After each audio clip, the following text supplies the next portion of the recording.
What's up? This is Functionally Literate. I am Ryan, and I am joined this week with Zach. That is me. I am Zach. What are we discussing this week, Zach? Well, this week, we're just doing kind of an introduction into what we would like to discuss in the future, which is I've compiled a list that was just going to be kind of a personal reading list of sort of the history of fantasy and sword and sorcery novels. Yeah. And you had told me that you were doing this podcast, and you guys were reading books. I listened to the first episode you did with Alex with the Dresden Files. Never read the Dresden Files. Yeah. Now I think I want to read the Dresden Files. Yeah. I don't think it's on the list, but maybe it should be. Not for the podcast, because you've already covered it. But anyway, you told me about it. I was like, oh, well, this could be a cool thing for you to cover since you're just doing books and you're doing book reviews. And you were really excited by it. Yeah. Especially once you showed me the list, because it's very comprehensive. And I was just looking at it, and I was thinking, this would be fantastic for the podcast. Not every episode, but whenever I have you on, we can focus on books in this list and the sword and sorcery genre, and that's amazing. Yeah. And per the nature of the list, we start with mythology, which is a lot of people's favorite kind of fantasy. Love because mythology. It's everywhere, like we talked about this the other day. Rick Riordan has made a living. Is that how you pronounce his last name? I have no idea. I always thought it was Riordan. It might be. Anyways. I apologize to him if I mispronounced it. Well, Rick wrote Richard. Percy Jackson books. Right. He's made a living off of mythological figures and translated that into modern fantasy. And made it accessible to kids. Yeah. Yeah, which, if you know anything about Greek mythology, is a difficult thing to do. Yeah. I realized that when I learned about the nature with Hephaestus and Ares and Aphrodite's relationship. Yeah. Like the way that Riordan handled that, I thought was, it was almost but not quite misrepresentative of the truth. Yeah. Well, you want to see Greek mythology misrepresented, just watch Disney's Hercules. That's the idea true. That I've seen it online before. Someone had posted, I don't want to take credit for the comment because it's hilarious, was just the biggest lie that Disney has ever told about Greek mythology was that Zeus was a loving father. Mm-hmm. And an honest one. And you're like, if you look at mythological Hercules and you look at Disney Hercules, they're two different characters. Yeah, it's totally just, different. It's in name only and abilities. Right. But anyway, we're getting a little off topic. That is the topic. But. That is kind of the MO of this podcast. The tangents abound. Yeah. We'll start with an idea, and then by the end we're like, how did we get here? But yeah, you told me that you wanted me to come into this this introductory episode with a few ideas in mind, like what you wanted to discuss, like what. So the top thing was, why do you want to be more familiar with mythology? Which I take it this is a question that you asked yourself. Yes. Yeah. Yeah. And I asked myself that even when I was putting the list together. It was interesting to me just to put the list together. Mm-hmm. Like not even the act of being like, oh, I'm going to read these. And I was wondering to myself, why am I even doing this? Like, what's the point of this list? Besides just reading it. Like, I'm going to read it. That's why I put the list together on the surface. Like, I want to read all these books. Mm-hmm. But why do I want to read all these books? What am I going to get out of reading all these books? And so when you asked me, like, hey, we could do this on the podcast, you can come on and do it. So now I'm asking you, why do you want to read these books? Well, there's a lot of answers to that question. First thing is I just love reading, and I love talking about stories. I am spacing now. I have always wanted to be a storyteller. And just for whatever reason, I've not succeeded at that. And I think part of that is I just don't actually know how. like, Yeah. and how is different for everyone. But Right. I think one of the biggest things that I could do that would be to my benefit is just read a lot and analyze what I'm reading. And Yeah. I feel like the best way to do that is in this format. It forces me to actually analyze what I'm reading. Yeah. Because at the end of the day, I have to, like, whenever we do this podcast, I have to sit here and I have to talk about it, which means I have to actually know what I'm talking about. I have to pay attention. Yeah. Yeah, I agree. There's a lot of things that I've read throughout my life. And I mean, I've been reading mostly fiction my entire life. Same. And a lot of it fantasy. And a lot of the times I just walk away going, wow, that was a good story. You know, I don't put any more thought into it past that. It's just like, wow, I liked that. Move on to the next. You knew that you liked it. And that was good enough for me. Yeah. You know? But I agree. One of the reasons that I've come up with at this list specifically is something that I wanted to do is that, I'm a dungeon master. I'm a big D&D fan. A lot of D&D is also pulled from mythology and fantasy references over the course of time. I mean, it's kind of commonly accepted fact that the original Dungeons and Dragons, as we know it, I mean, the actual history kind of came out of like war games and it got made more individual. So you were just controlling one character as opposed to an army of characters. But the first iteration of like single player Dungeons and Dragons came out of Lord of the Rings. Oh. It was heavily influenced by that, like the culture of elves and how elves are portrayed. It's very Tolkien-esque. Dwarves. They used to be called hobbits until the Tolkien estate issued cease and desist and said you can't do that. Which makes sense because I always referred to them as hobbits until someone told me, actually, indeed, they're halflings. They're halfling. They had to be legally. They had to be legally distinct. Yeah.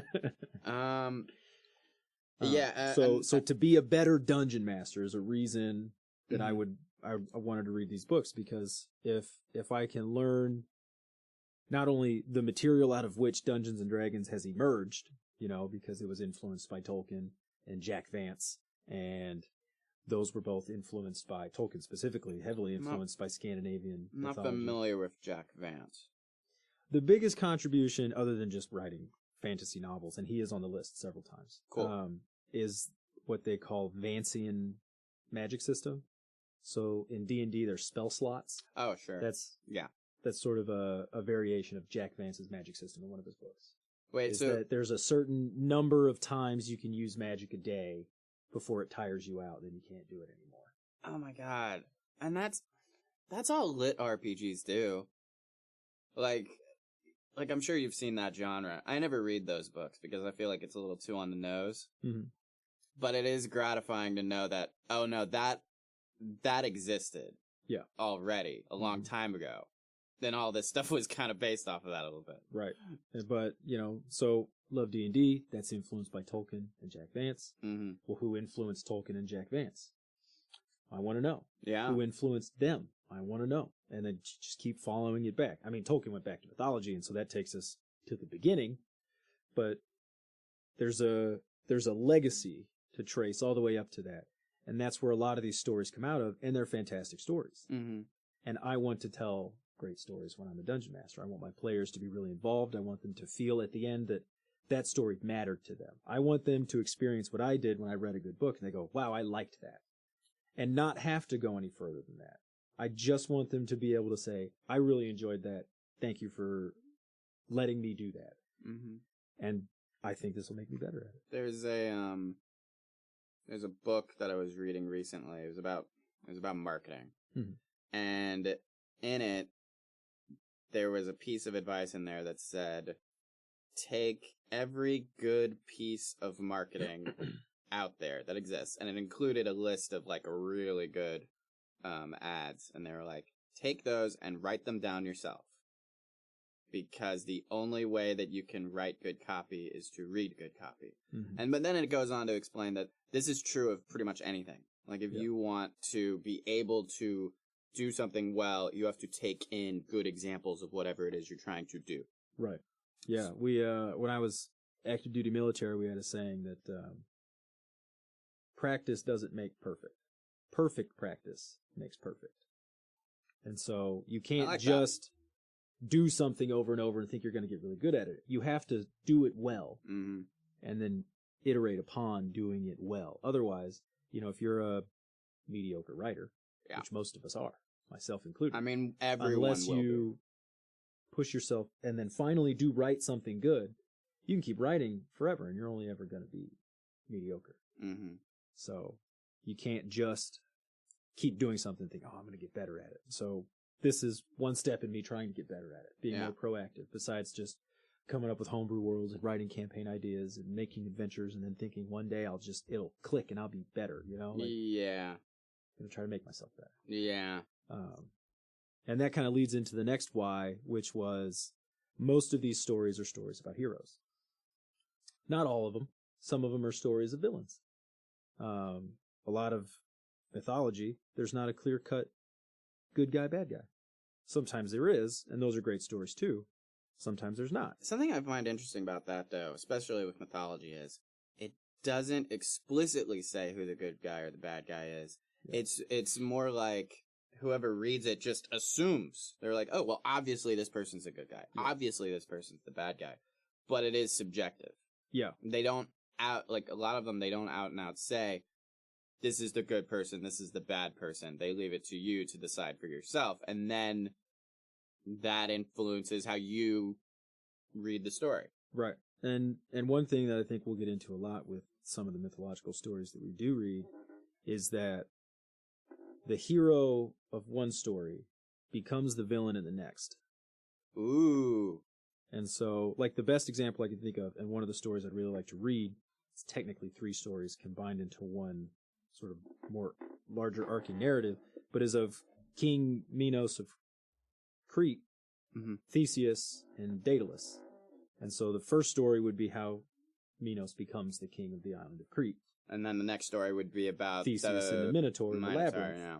And then the third story is Daedalus escaping the island of Crete with his son Icarus. Right. And so those are 3 stories, but it starts, Minos is the hero. Mm-hmm. Then he becomes the villain, both for Theseus and for Daedalus. Mm-hmm.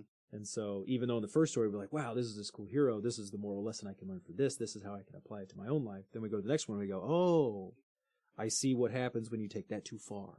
Yeah. Because then you have to have a new lesson. It makes me think of a video game, Prototype. Never played it. Yeah, well, the same thing. The protagonist from the first game, he was the antagonist in the second game. Which really upset me, because I love that character. And it felt like a total about face. Yeah. to the character. Yeah. But so the second why for me is in stories of heroes and in villains, there is a way to apply that to your own life. Mm-hmm.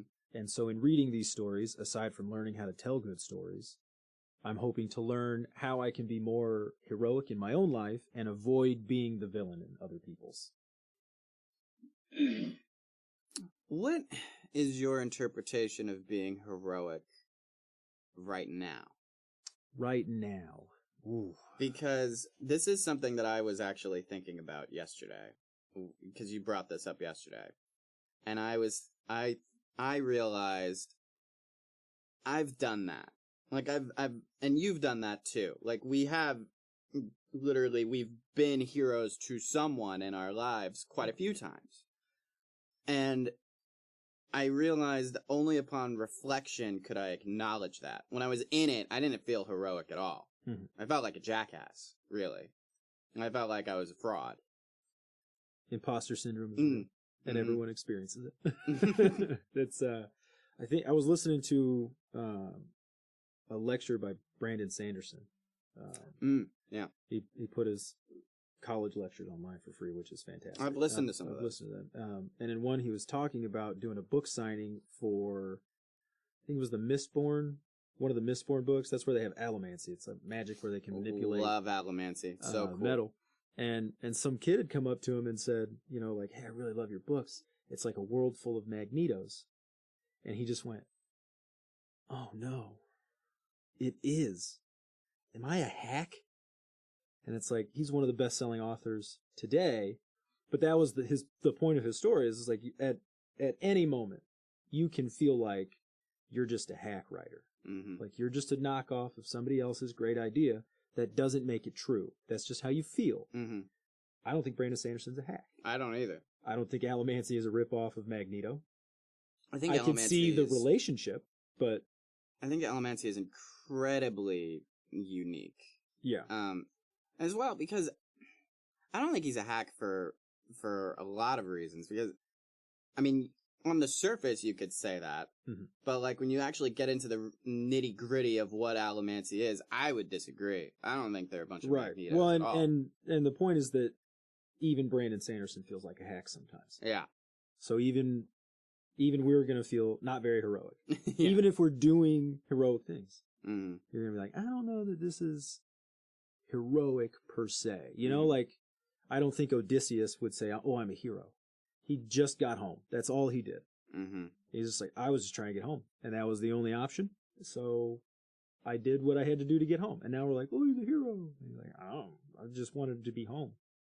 That's all. See, so that's part of it. I feel like maybe it's like other people that decide you're a hero. Yeah. So I think, to get back to the original question, what I think is heroic now is difficult to answer, because I think part of it is based on the predication that you can't decide that you're the hero. Mm-hmm. You know, someone else has to tell you, because otherwise you're just doing the things that you were going to do anyway. Mm-hmm. But if I had to decide, you know, what kind of person would I consider heroic, I would say honest, brave, and self-sacrificing. Those are the three pillars of heroism per me. Mm-hmm. Is if you are honest with people, if you're brave, and if you're willing to give up what you want for the sake of something else, that's heroic. See, I interpreted it a little bit differently, because I feel like the hero, at least in fiction, is whoever the main character is. That's the hero of our story. Yeah. Yeah, the protagonist. Right. Yeah. And so sometimes I'm reading a book and I'm just like, this is the hero of our story? This guy? Yeah, well, so think of like the Disney movie Maleficent. Yeah. Maleficent is not the hero. No, but she is the protagonist. She's the She's protagonist. the main character. But I wouldn't say, and granted, it's been a while since I've seen the movie. I only watched it one time. I wouldn't say there was anything she did that was heroic. No. I mean, maybe there was, because it seemed like they were trying to tell a different version of a story.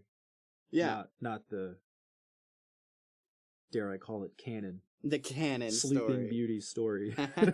I mean, even that I wouldn't consider. Like, yeah. And you know, maybe we'll read that one. Maybe we'll get to Grimm's Fairy Tales. I have a copy of it at home. Beauty. That could be one of the books we do. Yeah. Or one of the stories, I guess. Those are short stories. But anyway, so that's my why. Mm-hmm. Those are my whys. That's why I want to read this list of books, at least a selection of, on the podcast in my own personal time. I will probably read all of them. Yeah. Unless I die first. Yeah. This is what I think is kind of funny is, like there's like a sliding scale of like how much you read. And so like on one side, I've got Alex, who he reads for this podcast. Mm-hmm. He doesn't like, the rest of the time it's just audiobooks when he's working. And then on the other side, I've got you, and you, like, this is your hobby. This is what you do. You read. Yeah. I read and I write adventures for D&D. And I play Magic. Those are my hobbies. That's basically it. Everything else in my life is an obligation. I do woodworking because I can't afford good furniture. Yeah. So I am obliged. If I want a desk, I have to build it. And so I am obliged to build it. I have a dog because I want to feel safe at night.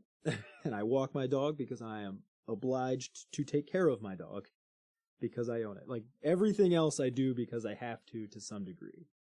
I read, I play D&D, and I play Magic because that's what I like doing. Well, I mean, I mean, yeah, stories. I love stories. And, you know, you can live millions of lives through stories. Yeah. So let's get into the details of how we're going to do this. So what we're going to do, we're going to focus on mythology first. Yep. We're going to do Greek mythology. Mm-hmm. And then we're going to do Norse mythology. And then Celtic. Mm-hmm. And then Egyptian.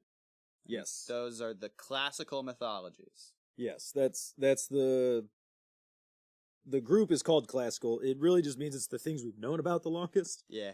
And then with Celtic, we will focus specifically on Irish Celtic. Because otherwise it's a very broad category. Yeah. There's just there's too much to consider if we were to talk about broadband Celtic, because that's going to go from the British Isles all the way to Russia. I mean, that's a lot. It's too big of an area. So we're going to focus specifically on Irish. Gaelic. Yeah, because one, that's my favorite.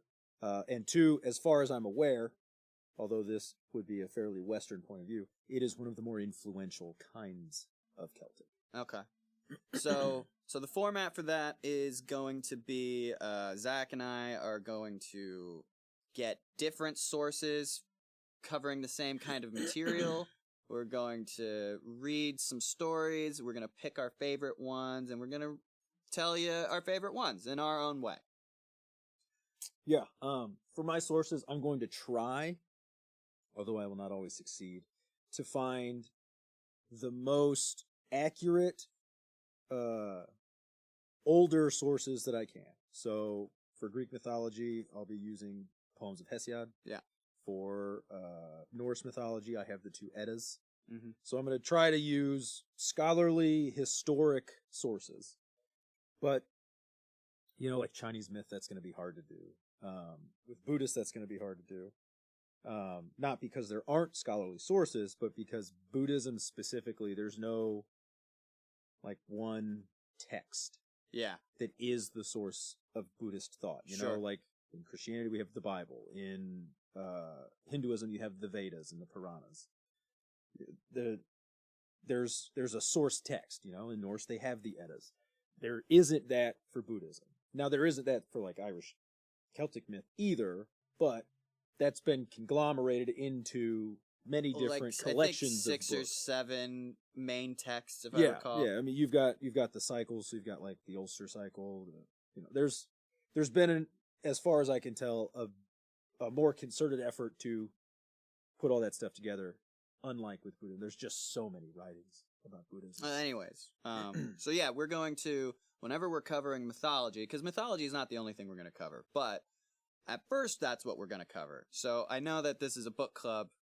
We're going to read books and we're going to tell you our sources, so you're welcome to also read those books, but we're not going to be doing it the way that I want to transition to. Later, when we're covering a book, the idea is that we're going to read around 3 chapters an episode. And, you know, you'll know the book that we have ahead of time, so you'll be able to get yourself a copy, and you can read along with us, or you can read the whole thing, and then, you know, pick up, you know, where we're at as we're reading. But with mythology, with those episodes, we're going to talk about the mythology, generally speaking, and then we're going to tell stories about the mythology.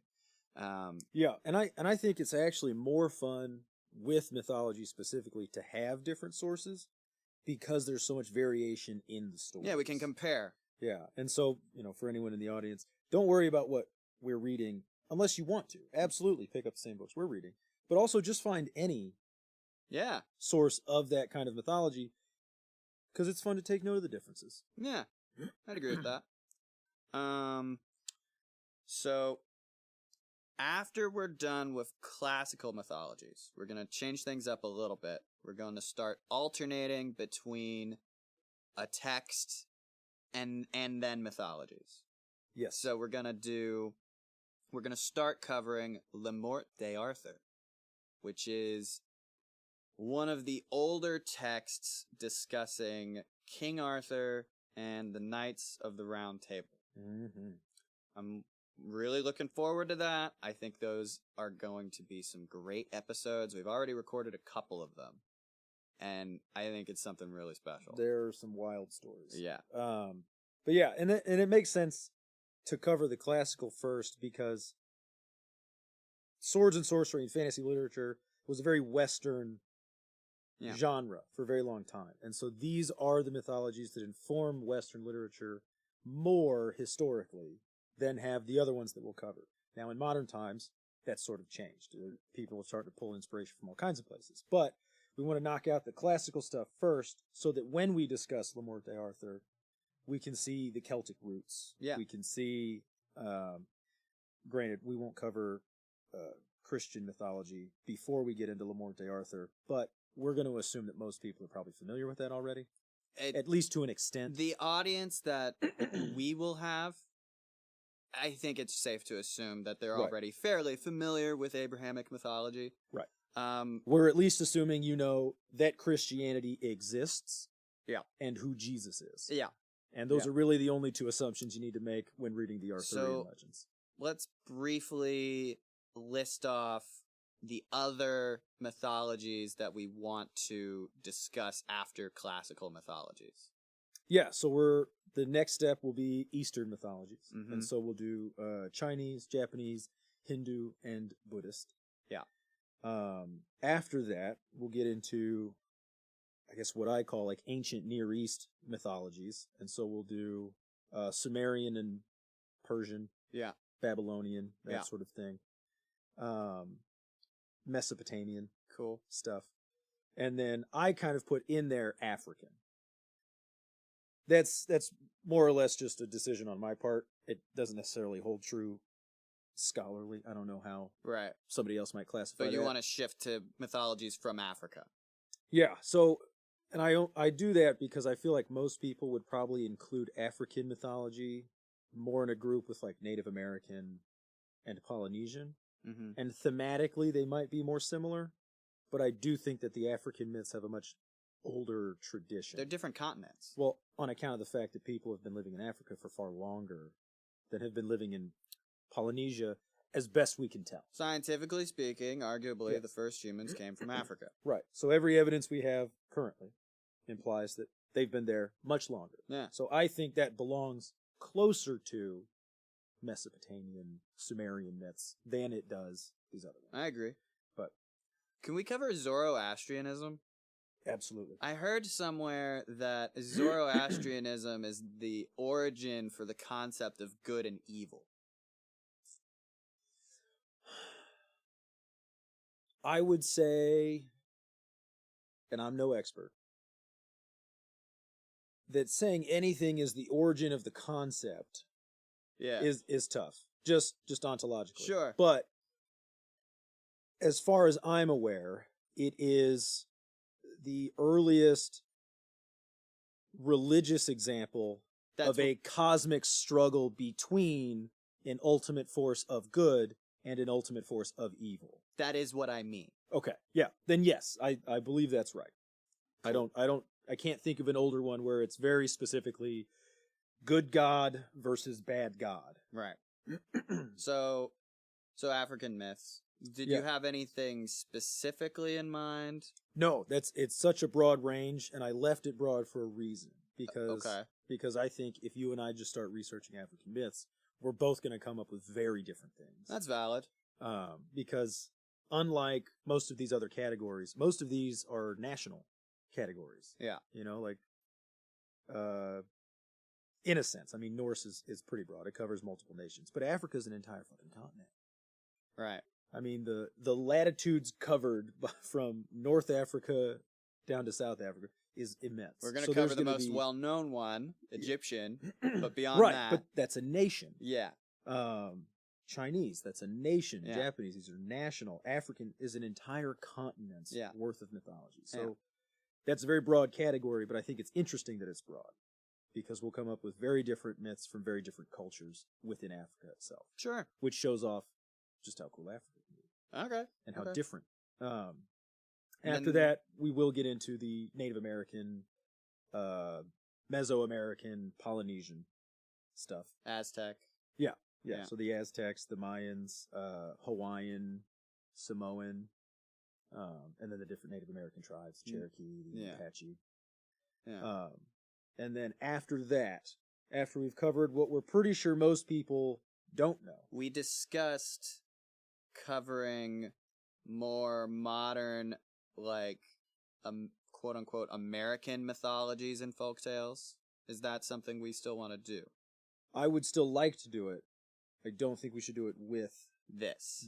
Okay. So then after the Americans of the ones that we just discussed, the ones in the American continent, Abrahamic mythology. That's right. We'll finish with Abrahamic. Right. Because we're pretty sure that's the one most people are familiar with. So now we should mention how we're discussing this.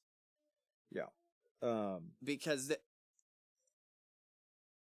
after the classical mythologies, pretty much, a lot of the mythologies that we're going to be discussing are still actively practiced religions. Yes, there are. I mean, like when we get to Japanese, I'll be discussing Shinto and some Shinto myths. There are still plenty of practicing. Shinto is still practiced actively to this day. Right. Buddhism, especially, is one of the largest religions of the world. There are millions of Buddhists in the United States. So the goal here is not to ascribe a level of truth or falsehood to any of these. Yeah. The goal is to discuss them in the context of the stories and how they have influenced literature. Yeah.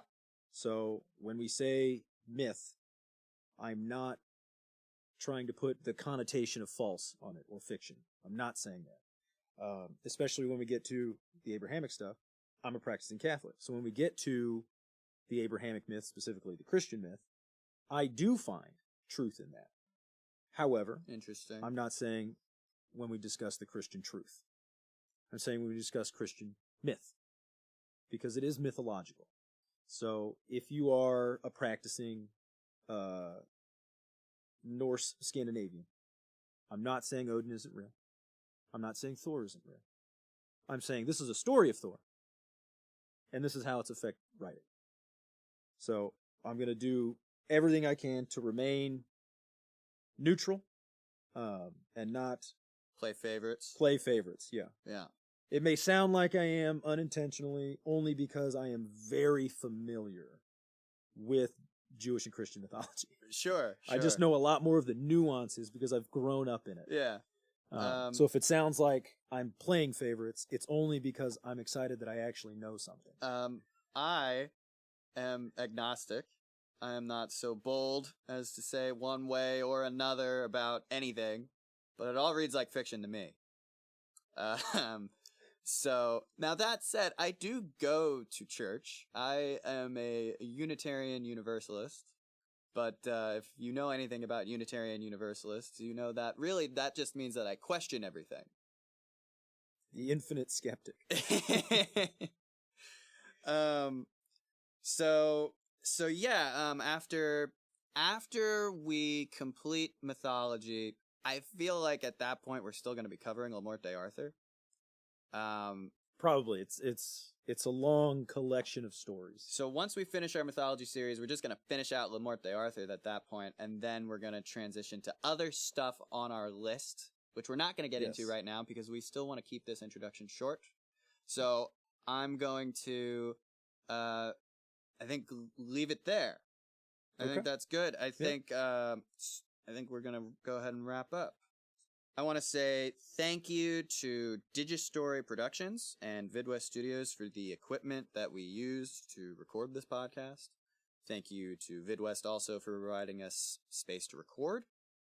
Most of the time we record in Zach's personal library, but today we're using the studio space. Thank you to Chris for being our sound technician, and thank you to Jake Weller for our intro and outro music. It sounds so good. It's so cool. If you like our music, be sure to look up Jake's album, Wasting Time, which served as inspiration for our music. Wasting Time is available on Spotify. I'm sure it's available in other places too, but Spotify, you can definitely find it there. Hey, thanks for doing all that editing and mixing stuff, Ryan. I don't know how to do any of that, and I would be so lost. So if any of this sounds good, it's not me. Yeah. It's because Chris took the time to set everything up properly, and I took the time to make it sound better afterwards. That's right. Unless I sound stupid, in which case that is Ryan's fault. I promise I'm really smart. See you next time.